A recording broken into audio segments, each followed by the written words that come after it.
जी की 2 बहुएं थी, सुमन और राधिका, और 2 बेटे, अजय और सुशील। लेकिन लक्ष्मी जी के बहू बेटे उनको अपने साथ रखने को तैयार नहीं थे। बहुओं के तेज स्वभाव के चलते लक्ष्मी जी को अपना ही घर छोड़कर एक किराए की कोठरी में रहना पड़ रहा था। कुछ दिनों से उनके बेटों ने उन्हें पैसे देना भी बंद कर दिया था। ऐसी स्थिति में लक्ष्मी जी ने अपनी जमा पूंजी से एक छोटी सी दुकान खोली। एक दिन शाम के वक्त, अजी सुनते हो, तुम्हारी माँ ने दुकान खोली है। दुकान अब इस उम्र में दुकान पर बैठेगी वो। अब क्या किया जा सकता है, माँ की तो बुद्धि सठिया गई है। मोहल्ले में मजाक बनाएंगे सब हमारा। अरे जेठ जी, इसमें परेशानी क्या है अगर सासू माँ ने दुकान खोली है? हाँ, राधिका ठीक तो कह रही है। अपनी दुकान पर बैठी रहेगी, कम से कम हमें परेशान तो नहीं करेंगी। हाँ, वैसे बात तो ठीक है। खुद के 2 पैसे कमाएंगी तो कभी कभार हमें जो खर्चा देना पड़ता है ना, वो भी देने से बच जाएंगे हम लोग। फिर किस बात की परेशानी, खोलने दो माँ को दुकान, हमें क्या। वैसे भी अपनी कोठरी में चुपचाप रह रही है ना, चाहे दुकान खोले या मॉल बनाए, हमें उससे क्या लेना देना। अगले दिन सुमन अपनी सास की दुकान पर पहुंचती है। सासू माँ, आपकी दुकान में शक्कर है क्या? शक्कर जरा 1 किलो दे दीजिएगा। हाँ हाँ बहू है ना, लो बेटा 1 किलो क्यों 2 किलो ले जाओ। सोच लो सासू माँ, घाटा हो जाएगा आपको, पैसे नहीं देने वाली मैं। देखो सुमन, ये मेरी दुकान है और यहाँ पर जो भी कोई सामान खरीदने आता है उसे पैसे तो देने ही पड़ते हैं। अरे सासू माँ, ऐसा क्यों कर रही हैं आप? अरे देखो ना, घर पर आपका बेटा और पोते पोती दूध में शक्कर डालने के लिए कब से इंतजार कर रहे हैं। जरा उनके बारे में तो सोचिए। अरे ऐसी बात है क्या? मुझे नहीं पता था। बहू एक काम करो, वैसे भी पहली बार आई हो ना, ये शक्कर तुम ऐसे ही ले जाओ, पैसे देने की जरूरत नहीं है। अगले दिन राधिका भी अपनी सास की दुकान पर पहुंचती है। प्रणाम सासू माँ, कैसी चल रही है आपकी दुकान? बस बेटा, जैसे तैसे करके काम चला रही हूँ। तुम बताओ, घर में सब राजी खुशी है ना? हाँ हाँ मम्मी जी, सब कुछ ठीक ठाक है। बताओ राधिका बहू, कैसे आना हुआ? कुछ काम था क्या? वो ना मम्मी जी, मुझे जरा 5 किलो आटा चाहिए था। मेरे पैर में ना बहुत दर्द है, इसलिए बाजार तक जाने में ना तकलीफ हो रही थी। घर पर बच्चे भूखे बैठे हैं, सोचा आपसे ही ले लेती हूँ। हाँ हाँ क्यों नहीं बेटा, ये लो 5 किलो आटा ले जाओ। हाँ लेकिन मम्मी जी, आपने जिठानी जी को शक्कर फ्री में दी थी, तो मुझसे भी पैसे तो नहीं लेंगी ना? हाँ, अच्छा ठीक है बेटा, कोई बात नहीं, तुम ऐसे ही ले जाओ, बच्चों से क्या पैसे लेना। कुछ दिनों के बाद लक्ष्मी का बेटा अजय दुकान पर पहुंचता है। कैसी हो माँ, दुकान तो अच्छी चल रही है ना तुम्हारी? सब मोहल्ले वाले तारीफ करते रहते हैं। अब क्या करूँ बेटा, तुमने तो मुझे सहारा दिया नहीं, गरीब माँ को घर से बाहर निकाल दिया। कुछ तो करना पड़ेगा ना अपना पेट पालने के लिए। वो माँ ना बहुओं की बहुत चिक चिक रहती थी। अब देखो कितनी अच्छी जिंदगी है तुम्हारी, खुद कमाती हो, खुद खर्च करती हो। इससे अच्छी भला कोई जिंदगी हो सकती है क्या? हाँ बेटा, दिल को बहलाने के लिए तुम्हारी ये बात भी सही है, लेकिन कोई बात नहीं बेटा, मैं खुश हूँ। अच्छा माँ, मैं क्या कह रहा था, जरा 500 उधार तो दे देना। कमाल की बात है बेटा, तुम मुझसे पैसे उधार मांग रहे हो। तुम्हारे पास पैसों की क्या कमी है? अरे माँ, इस महीने की तनख्वाह नहीं आई और आप तो अपनी बहू को जानती है ना, उसे शॉपिंग करनी है। जल्दी वापस लौटा दूंगा माँ।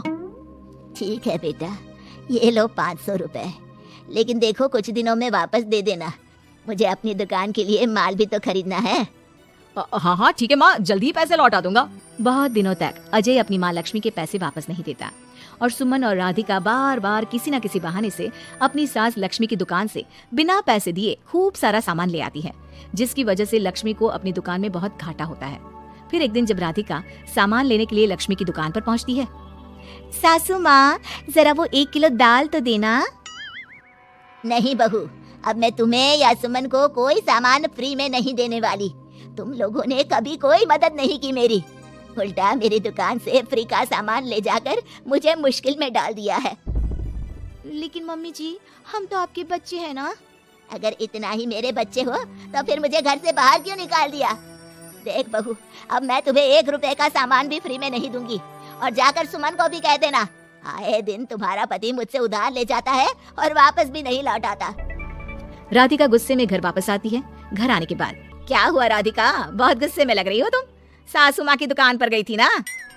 सासू माँ का तो कुछ करना पड़ेगा, जब से ये दुकान खोलकर बैठी है, अक्कड़ तो देखो उनकी। अरे लेकिन हुआ क्या है?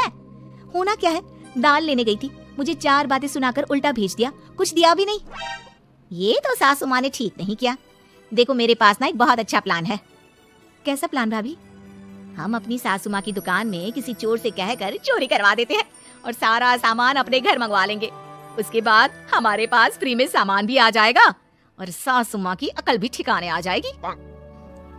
ठीक है भाभी, मैं आपका पूरा साथ दूंगी। अब जल्दी से ये काम करवा दीजिए। और 2 दिनों के बाद सुमन और राधिका एक चोर से मिलकर लक्ष्मी की दुकान में चोरी करवा देते हैं। हे भगवान, ये क्या हो गया? इस उम्र में जैसे तैसे अपना गुजारा कर रही थी, लेकिन चोर मेरा सारा सामान लेकर चले गए। अबे क्या होगा? तभी वहाँ पर राधिका और सुमन पहुँच जाती है। क्या हुआ सासू माँ, बहुत दुखी लग रही हैं आप। अरे क्या बताऊं, मेरी दुकान का सारा माल चोरी हो गया। अब अगर आप अपने ही बहू बेटी को सामान नहीं देंगी तो ऐसा तो होगा ना सासू माँ। अब राधिका की बात सुनकर लक्ष्मी को यकीन हो जाता है कि इस चोरी के पीछे कहीं ना कहीं उसकी दोनों बहुओं का ही हाथ है। लक्ष्मी एक प्लान बनाती है। पैसे उधार लेकर अपनी दुकान में फिर से खूब सारा सामान ले आती है। अरे भाभी, देखा आपने, सासू माँ की दुकान तो फिर से सामान से भर गई है। हाँ वही तो, मैं तो सोच रही थी कि एक बार में उनकी अकल ठिकाने आ जाएगी, पर लगता है फिर से कुछ करना पड़ेगा। लेकिन अब हम क्या कर सकते हैं? अरे वही जो हमने पहले किया था। इसका मतलब फिर से चोरी करवाएंगे? हाँ, उसके बिना हमारा काम कैसे चलेगा? और इस बार चोरी करने हम दोनों चलेंगे, कुछ नहीं छोड़ेंगे उनकी दुकान में।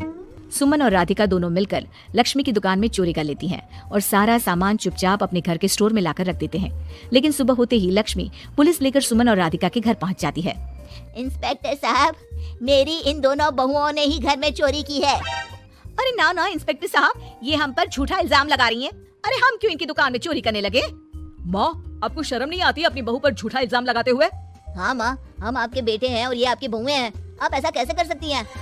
लक्ष्मी जी, क्या आपके पास कोई सबूत है? अरे इंस्पेक्टर साहब, आप इनकी बातों में मत आइए। ये हमारी माँ है और इनकी दिमागी हालत ठीक नहीं है, इसीलिए तो हमसे अलग रहती हैं। इंस्पेक्टर साहब, मेरी दिमागी हालत बिल्कुल ठीक है और मेरे पास इन दोनों के खिलाफ बहुत बड़ा सबूत है। बताइए क्या सबूत है आपके पास? आप जरा मेरी दोनों बहुओं के हाथ पानी से धुलवा दो, फिर सब कुछ साफ साफ पता चल जाएगा। अरे हाथ पानी से धोने से क्या होगा माँ? आप दोनों मेरे सामने अपने हाथों पर पानी डालिए। जैसे ही राधिका और सुमन अपने हाथ पानी में डालती है, उनके हाथों का रंग लाल हो जाता है और ये देखकर सब लोग हैरान रह जाते हैं। अरे ये क्या, तुम्हारे हाथों का रंग अचानक से लाल कैसे हो गया? क्योंकि मैंने अपनी दुकान के सारे सामान पर एक तरह का केमिकल लगा कर रखा था। मुझे पता था जो भी चोरी करने आएगा वो सामान को अपने हाथों से उठाएगा और उसके हाथों पर रंग लग जाएगा। अरे माँ, आप तो बहुत चालाक निकली। इसे चालाक नहीं बेटा, बुद्धिमान कहते हैं। और जिसके तुम्हारे जैसे बहू बेटे हो, उसे थोड़ा बहुत तो अपनी अकल से काम लेना ही पड़ता है ना। शर्म नहीं आती आप लोगों को अपनी ही माँ को परेशान करते हुए? हमें माफ कर दीजिए सासू माँ, हम आइंदा ऐसी गलती कभी नहीं करेंगे। और हाँ, आपको अपने साथ रखेंगे, आपकी सेवा करेंगे और पूरी इज्जत भी देंगे। हमें माफ कर दीजिए।